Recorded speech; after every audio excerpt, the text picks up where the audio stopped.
Amém? E a palavra que eu quero trazer nesse momento é: hoje, se ouvirem a sua voz, não endureçam o seu coração. Amém? Foi o que nós acabamos de louvar. Durante a oração, no início, das 6h30 às 7h, foi orado, eu ouvindo, as pessoas que estavam orando, foi orado isso. Pai, que nós não endureçamos o coração para a palavra que o Senhor quer trazer para nós. Nós louvamos isso. E muitas coisas também do que o irmão Jean abriu o culto, eu vou comentar na palavra. Vocês podem se sentar.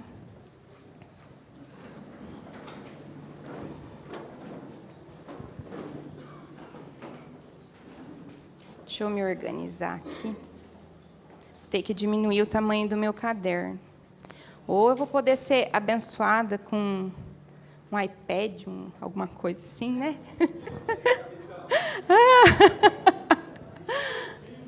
Amém, Senhor, nós recebemos em nome de Jesus.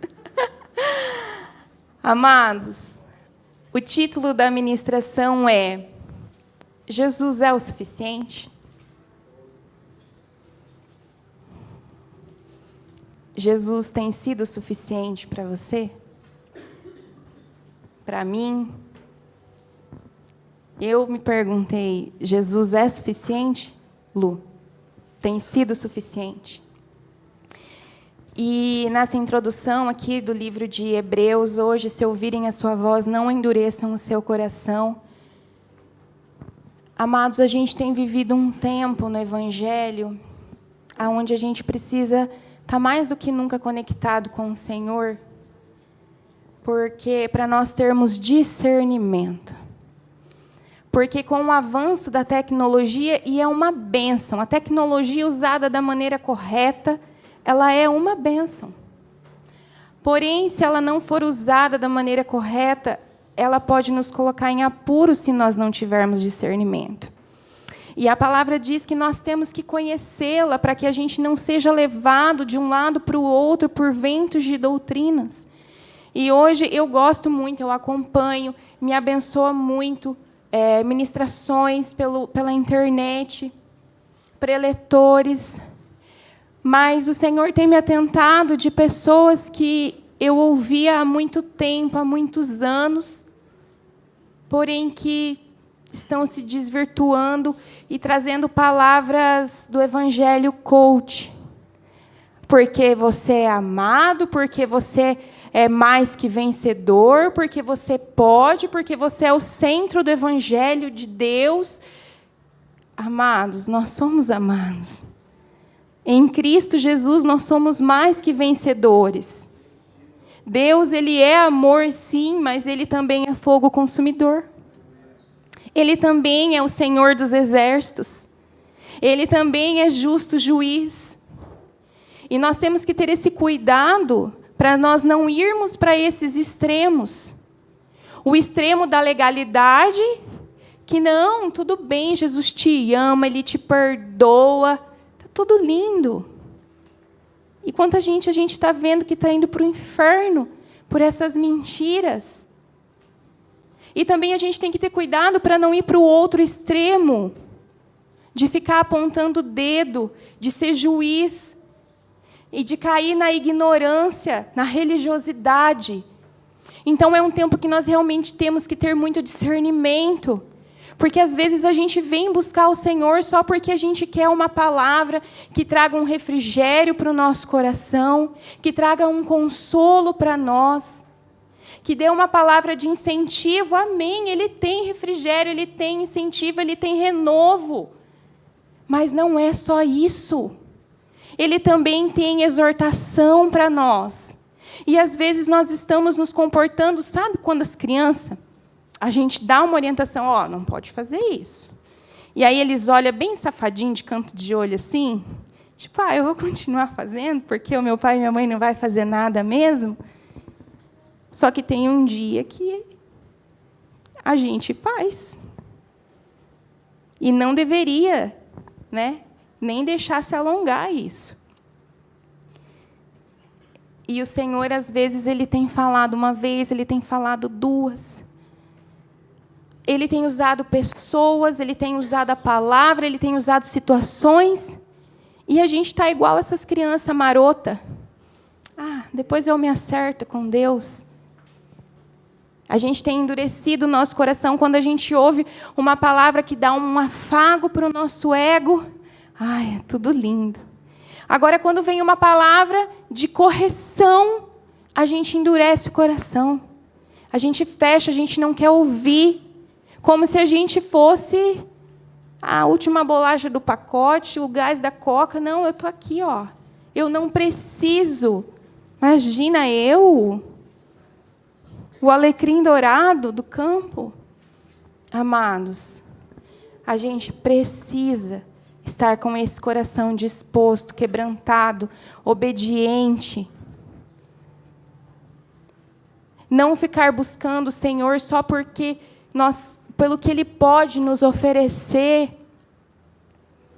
Se nós pensarmos assim, de verdade mesmo, o Senhor tem me levado a refletir na minha vida com Ele, no ordinário, nas coisas do dia a dia, sabe, naquelas pequenas coisas, Ele tem me levado muito a refletir sobre isso, a pensar realmente o quanto que eu estou refletindo dEle na minha vida, o quanto as pessoas estão enxergando dEle em mim, o quanto os meus filhos estão enxergando dEle em mim. A gente não pode levar os nossos dias de qualquer jeito. A gente não pode levar os nossos dias, deixa a vida me levar, a vida leva eu. Eu nasci assim, eu morri assim, eu vou crescer assim, eu vou morrer assim, isso daqui é assim. Até mesmo de pessoas, às vezes, que nasceram dentro da igreja. E cauteriza a mente em algo assim, não aceita o novo de Deus. Então, a gente tem que ter muito esse cuidado, porque hoje em dia é muito ministrado, às vezes, só a questão do amor de Jesus, maravilhoso, o Novo Testamento, e eu já ouvi pessoas falando assim, não, o Velho Testamento acabou, ficou para trás, aquilo lá não tem nada a ver. Jesus veio e fez uma nova aliança, e gente, Ele disse que Ele não veio para extinguir, para acabar com a lei, mas para aprimorá-la. Para aprimorá-la, como o Jean ministrou no início, o irmão Jean. Todos os nossos joelhos vão se dobrar. De todos. Nós vamos escolher dobrar agora e ir para a glória com Ele, ou passar uma vida, talvez ainda dentro da igreja, com um joelho dobrado, mas um coração altivo, um coração em pé, que não quer ouvir o que o Senhor tem para falar. Amém, amados? Então, agora eu vou iniciar a ministração. E eu peço para os irmãos abrirem em Tiago, capítulo 1.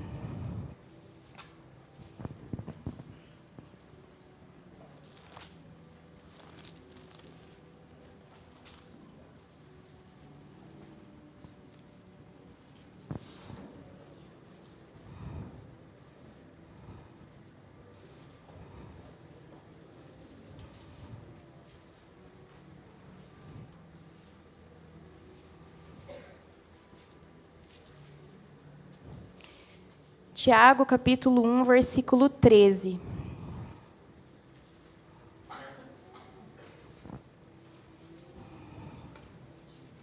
A palavra diz assim: ninguém, ao ser tentado, diga, sou tentado por Deus. Porque Deus não pode ser tentado pelo mal e Ele mesmo não tenta ninguém. Ao contrário, cada um é tentado pela sua própria cobiça, quando esta o atrai e seduz. Então a cobiça, depois de haver concebido, dá à luz o pecado. E o pecado, uma vez consumado, gera a morte.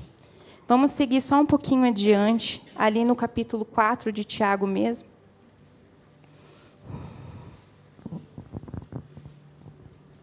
E a palavra diz assim: De onde procedem as guerras e as brigas que há entre vocês? De onde, senão dos prazeres que estão em conflito dentro de vocês? Vocês cobiçam e nada têm. Matam e sentem inveja, mas nada podem obter. Vivem a lutar e a fazer guerras. Nada têm, porque não pedem. Pedem e não recebem, porque pedem mal, para esbanjarem em seus próprios prazeres. Amém? É forte, né? Traz a responsabilidade toda para nós.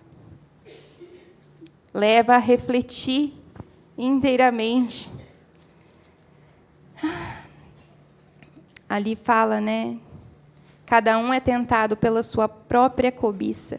E esse texto está em Tiago, que é um dos últimos versículos do Novo Testamento, dos capítulos do Novo Testamento.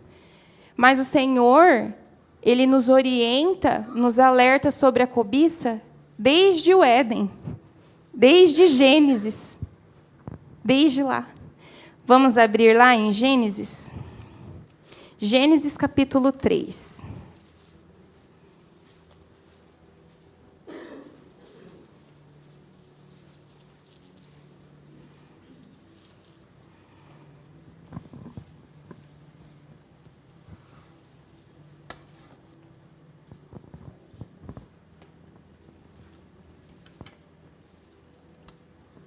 Gênesis capítulo 3, o versículo 6 diz assim, ó: Vendo a mulher que a árvore era boa para se comer, agradável aos olhos e árvore desejável para dar entendimento, tomou do seu fruto e comeu, e deu também ao marido, e ele comeu. Então a cobiça, ela já vem lá desde antes do Éden, na verdade, né? Porque Lúcifer, o que ele fez? Ele cobiçou o lugar de... O lugar de quem? Ele cobiçou esse lugar. E por isso ele perdeu tudo.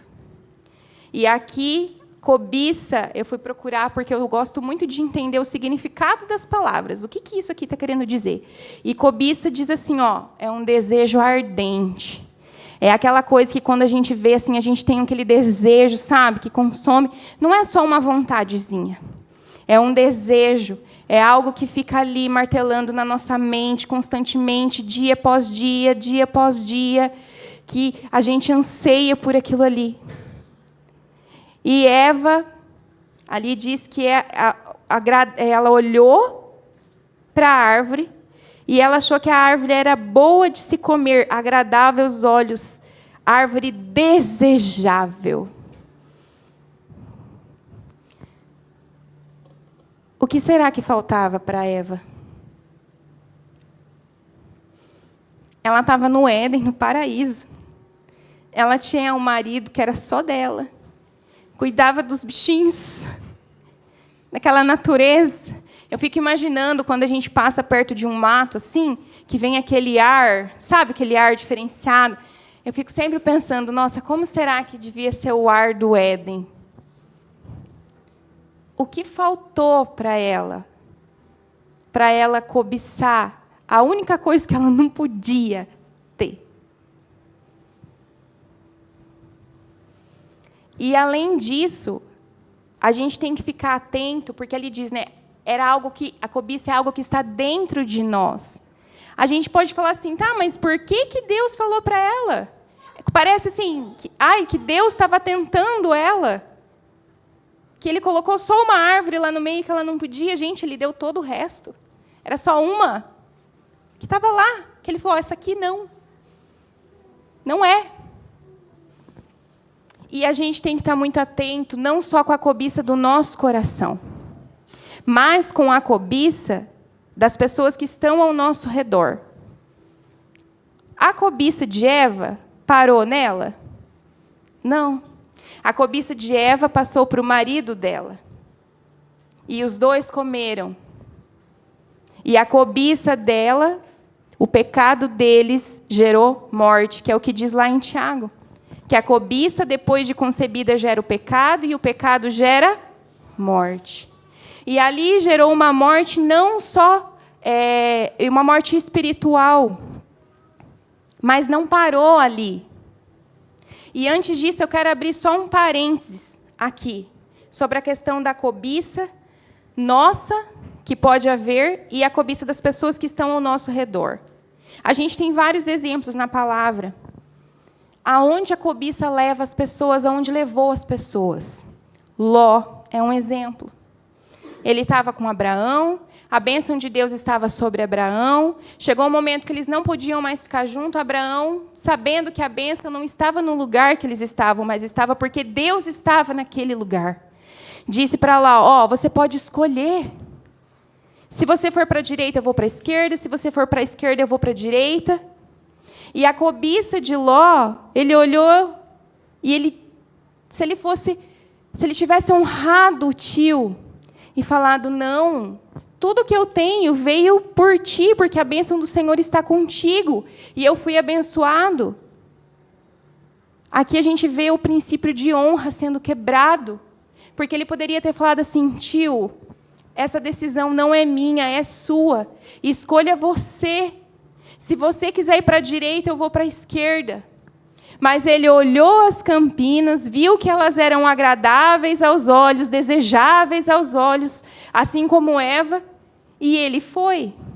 E às vezes a gente olha uma coisa assim, não, isso aqui vai ser melhor para mim. Isso aqui vai ser bom para mim. Só que ele não enxergou que atrás daquela campina verdejante estava Sodoma e Gomorra. Às vezes a cobiça ela vem disfarçada, amados. Não vem totalmente escancarada. Ele não viu que aquele passo de desonra que ele estava tendo com o tio dele, Abraão, o levaria para a perdição não só dele, mas da família dele também. Aí foram para lá. Essa cobiça que gerou no coração dele semeou uma sementinha no coração da esposa dele também. Gente, o Senhor mandou anjos para tirarem os dois de lá por amor a Abraão. Anjos, você imagina 2 anjos batendo na sua porta. Imagina, vamos sair daqui, você e a sua família, porque isso aqui vai ser tudo destruído. E a cobiça dela foi tanta que ela não queria deixar para trás aquilo que ela tinha conquistado, o conforto, talvez até a vida de pecado que estava levando naquele lugar. Porque quando você é luz, você não consegue ter comunhão com as trevas. E se eles estavam em uma cidade onde só os 2 foram retirados, né? Os 2 e as filhas, e todo o resto foi destruído, que tamanho de trevas que existia nesse lugar. E ela desejava estar nesse lugar. Preferiu olhar para trás, ficar olhando para trás desse lugar de trevas, a desfrutar do novo de Deus. E às vezes nós estamos parados nesse lugar, olhando para trás, aquilo que nós deixamos, aquilo que nós desejamos, e a gente não consegue ir adiante para o novo que Deus tem para nós. A cobiça, ela não para. Um casal que cobiça, pais, ela vai ir para os seus filhos, ela vai para a geração o pecado, quando ele não é confessado. Eu fico imaginando o que teria acontecido se no momento onde Adão e Eva foram confrontados no Éden, eles não confessaram a cobiça. Em nenhum momento. Eles só passaram a culpa para os outros. Mulher, o que tu fez? Não. Foi a serpente. Serpente, o que tu fez? A mulher, o homem, o que tu fez? Não, foi a mulher. Depois ainda Adão falou, não, a culpa é de Deus, tu que me deu essa mulher aí. Gente, a gente faz isso. Por que eu estou passando por isso? Não, foi Deus. Por que Deus permitiu que isso acontecesse comigo? A culpa era de Deus ainda, que tinha dado a mulher para ele. E a gente ainda faz isso. O que teria acontecido se eles tivessem se chegado diante de Deus e falado, nós pecamos, nós erramos, nos perdoe? Não tem isso. Nenhum momento. Não tem. E ainda assim Deus usou de misericórdia com eles. Eles geraram filhos. E o pecado encoberto, que tinha gerado a morte espiritual, gerou uma morte física. Porque a raiz da cobiça estava em Caim. Passou para o filho. E estavam bem intencionados, queriam ofertar algo a Deus. Um ofertou do melhor do que ele tinha, e não é sobre quantidades, não é sobre uma pedra de ouro ou um tijolo, é sobre a intenção do coração de cada um. E aí, o Senhor, Ele nos alerta, Ele está nos alertando, Ele está falando isso comigo. Fala para eles que eu estou alertando eles. Fala para eles que eu estou alertando eles. Ali em Gênesis capítulo 4, versículo 7. Diz assim: se fizer o que é certo, não é verdade que você será aceito? Mas se não fizer o que é certo, eis que o pecado está à porta, à sua espera. O desejo, novamente a palavra desejo, o desejo dele será contra você, mas é necessário que você o domine. Esse diálogo aqui, entre Deus e Caim, foi antes dele cometer o homicídio de matar o irmão. Amados, eu não sei se tem alguém aqui que está prestes a fazer alguma coisa, mas o Senhor está dando um alerta. O pecado está à porta. O desejo dele é contra você. É necessário que você domine. Nós estamos passando por um tempo de jejum de 40 dias para buscar a presença do Senhor. Uma das principais questões que o jejum traz é domínio próprio. É domínio para a nossa carne, para o nosso espírito triunfar sobre a nossa carne. Não endureçam os corações. Se você está meio com sono aí, dá uma chacoalhada. Acorda, desperta, ouve o que o Senhor está falando contigo. Ele avisou para Caim. Fica alerta, fica atento. Ele está avisando para nós agora, fica alerta, fica atento. E aí ele não ouviu. E ele foi. E aí a cobiça que tinha no coração dele, porque ele queria ser aceito pelo Senhor, ele queria que o Senhor olhasse para ele, se sentisse orgulhoso e falasse, nossa, assim como ele falou para Abel, né? Olha, aceitou, que oferta boa e tal. Ele queria isso. Ele queria essa aceitação que ele não semeou. E às vezes, quando a gente fala de cobiça, a gente leva bem relativado para uma questão financeira. Cobiça, a gente logo liga finanças ou questão de o sexo oposto, adultério. Mas aqui o que ele estava querendo era uma aprovação. E às vezes você tem pensado assim, não, mas, nossa, eu sou super fiel para o meu cônjuge.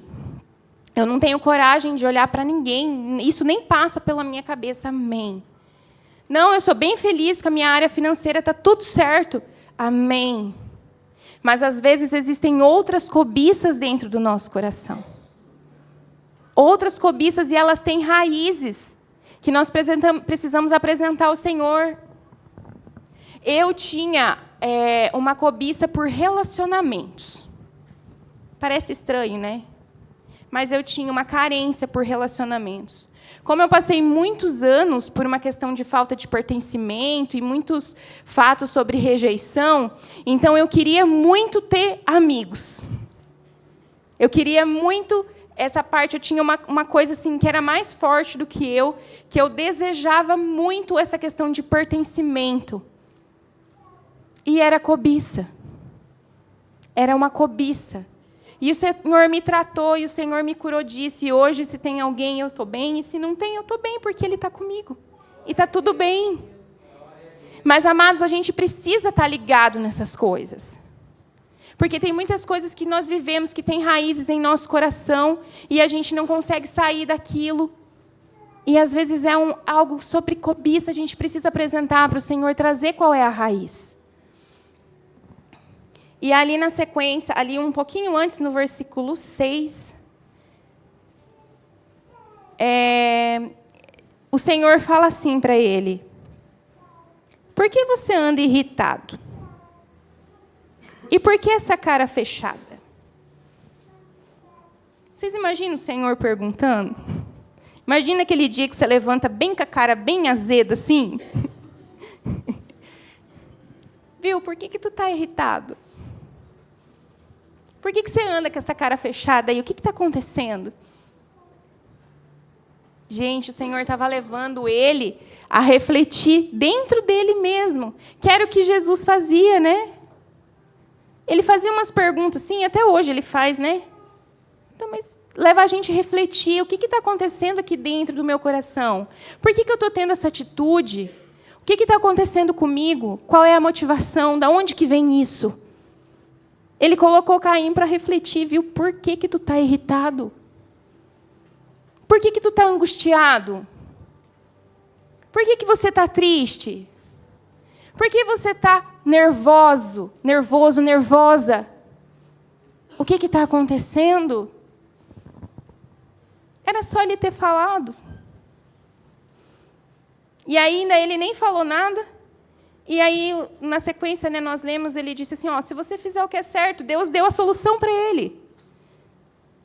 Mas a cobiça dele achava que a solução não estava em mudar a atitude dele, estava em matar o outro.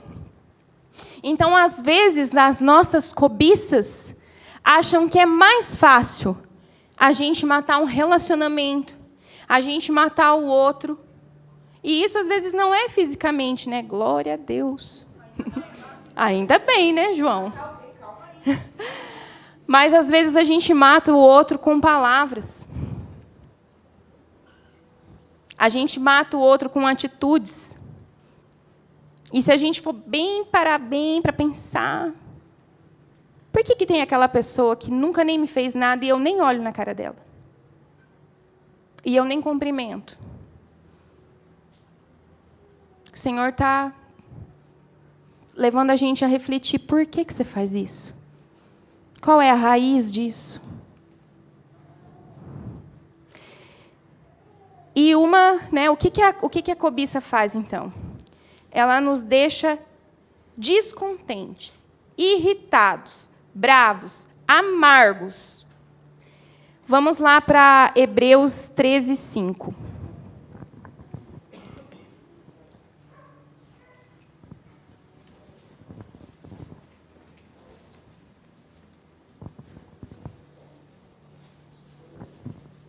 Hebreus. Então, o que é o contrário, né? Como que a gente acaba com a cobiça do nosso coração? Primeiro, a gente precisa confessar. Se a gente perceber ali, Adão e Eva não confessaram, Caim também não confessou. O Senhor deu a oportunidade para eles, não confessaram. Então, nessa noite, se existe algo, confesse ao Senhor. Confesse, para que o pecado encoberto, ele dá uma legalidade para o maligno nos dominar. A gente vira uma marionete na mão dele. Então, se existe algum sentimento, alguma área que você precisa confessar, confesse a Deus. E depois procure uma pessoa que seja íntegra, que tenha frutos, para que você confesse a ela também. Para Deus, para sermos perdoados, e para os irmãos, para sermos curados. 13, 5 diz assim, É o 13, 5? Que a vida de vocês seja isenta de avareza. Contentem-se com as coisas que vocês têm. Só essa parte aqui. E em Filipenses 4, versículo 11.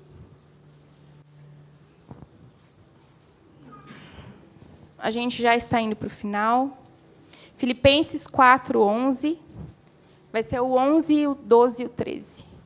Digo isso não porque esteja necessitado, porque aprendi a viver contente em toda e qualquer situação. Pode colocar o 12. Sei o que é passar necessidade, sei também o que é estar em abundância.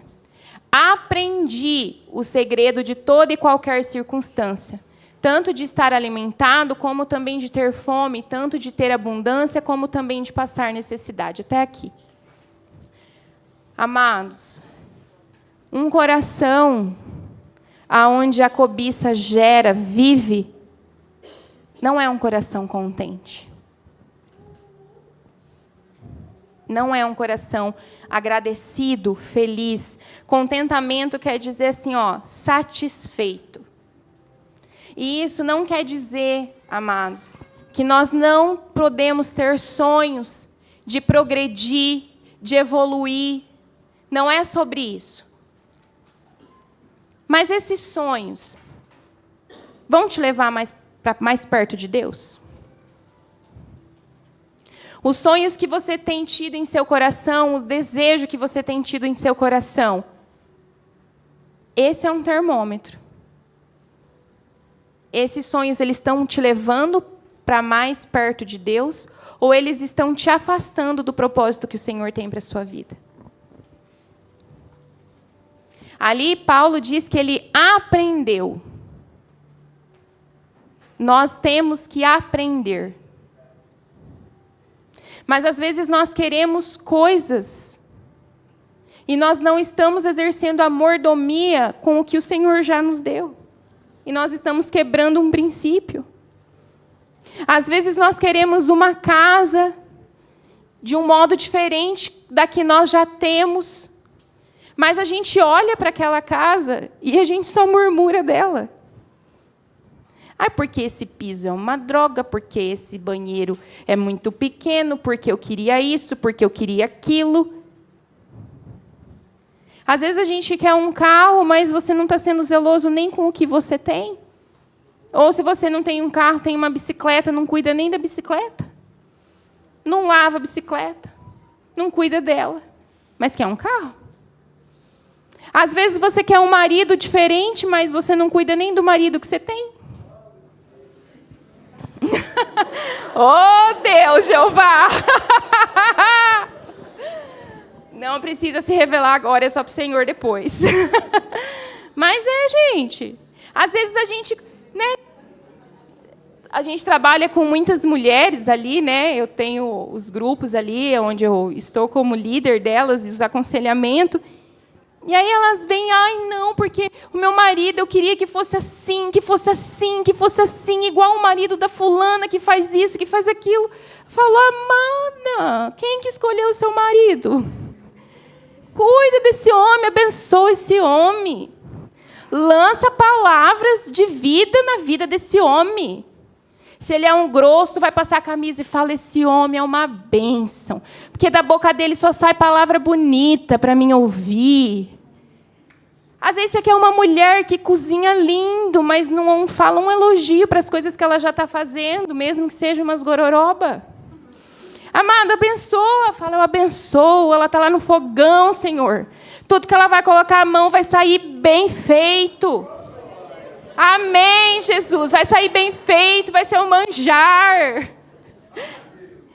Amados, quando eu casei, Jesus, o Hermes foi perseverante. Eu só fazia gororoba para esse homem. Coitadinho, ele nunca reclamou. Ele nunca reclamou, nunca. Nunca. E hoje, modéstia à parte, eu cozinho muito bem para quem comeu já, não é verdade? Aí, irmãos, bota a moral aí, pelo amor de Deus. Não me deixa sozinha aqui. Amados, mas a gente ri, mas é verdade. O que a palavra fala? Quem está lá em... Porque eu gosto sempre de colocar as referências. Mateus 25, 11. Mateus 25, 11. Acho que eu coloquei errado aqui. Depois eu passo a outra referência, mas é um texto bíblico que vocês conhecem bem. Quem é fiel no pouco, sobre o muito... Amado, você tem sido fiel no pouquinho, às vezes, que Deus está colocando na sua mãozinha? Às vezes você quer ser promovido no emprego, mas você vai todo dia trabalhar só reclamando do chefe, reclamando do que você tem que fazer. Gente, abençoa. Abençoa. Apresenta os teus planos ao Senhor, para Ele te mostrar, para Ele sondar o seu coração e mostrar assim, ó, isso aqui é cobiça. Isso aqui não vai te fazer bem, não. Isso aqui vai te levar lá para Sodoma e Gomorra. Não vai por aqui, não. Isso aqui é a armadilha de Satanás. Parece bênção, tem cheiro de bênção, mas não é bênção. É armadilha. Não vai pela onda do que os outros estão fazendo também. Ah lá, o Ananias e a Safira. Estava todo mundo vendendo tudo que tinha e levando lá para o Pedro, para edificar a igreja. E isso era lindo. Só que o coração deles não estava preparado para aquilo. Mas eles cobiçaram fazer parte daquele movimento. Foram lá, venderam, combinaram de mentir, reteram. A cobiça fez eles reterem um valor. Morreram. Os dois. A mulher de Potifar tinha tudo, aquela benção, porque Potifar era um oficial lá do Egito, né? O que ela cobiçou? A única coisa que ela não podia ter, o José. E o José resistiu à cobiça dela. Falou, não, sai fora, saía correndo, coitado, saiu até pelado, sem as vestes lá. Davi já não resistiu. Olhou a Betseba lá, bonitona, tomando banho. Falou, manda chamar, porque bobeou.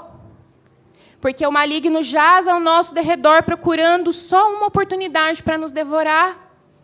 E o Senhor está falando aqui, ó, desperta, abre teu olho. Ele está lançando coisas que parecem inofensivas para te distrair.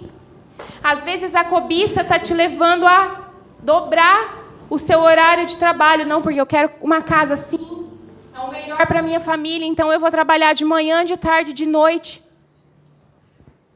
O que o faraó fez lá no Egito, quando o povo estava adorando a Deus?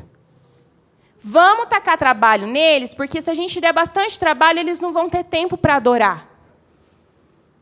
Hoje, às vezes, a gente está perdido em tantas coisas. Gente, eu não estou falando que não é para trabalhar, é para trabalhar. Mas a gente tem que cuidar, ter muito cuidado aonde nós estamos colocando os nossos olhos, o nosso coração, os nossos ouvidos. Seja fiel com o que o Senhor já te entregou. E se for da vontade dEle, se for algo que vai edificar o reino, que vai glorificar o nome dEle, Ele vai te abençoar.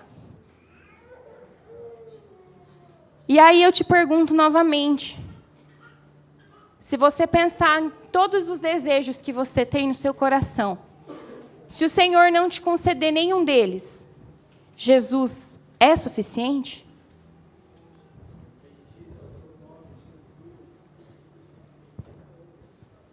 Amém? Vamos nos colocar de pé, vamos orar.